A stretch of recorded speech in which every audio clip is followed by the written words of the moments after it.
Сме на някакво езеро на Славието. Идва често, той го посещава. След това се отправяме към някакви други селски замъщета. Че времето общо взето, както дехме, е гадничко. И днеска решихме така да правим. Кога ще ходим по реката, ще го измислиме. Тук е рибарете, значи, що е? А, това е големичко, е? Голямо, яко. Много е хубаво. Може обиколка да се направи 45 минути, но няма смисъл сега. Не, рибарите. Мога да се поръстъпче в някаква посока. Малко натам, малко натам. Петко, хвани го рибара, как е застанал. Видя ли го рибара? Да. Там ще отидем от друга цена, да видиш цялата дълбочина.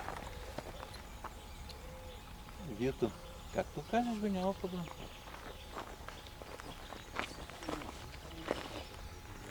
Явно има и риби. Човек ли отсреща? Да.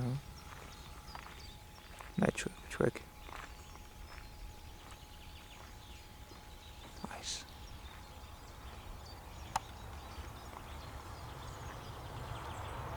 Добра локва.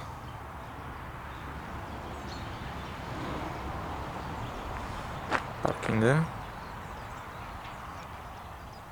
Супер спокойствие и зеленина. Тук ги е гонил Ланда по полята. Мусюля падит.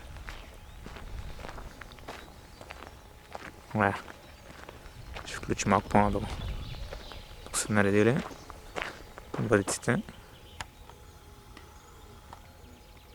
Тук ако си рибар, цял ден ще висиш всеки ден. Камерата добре снима. Добре, че Мишо снесе.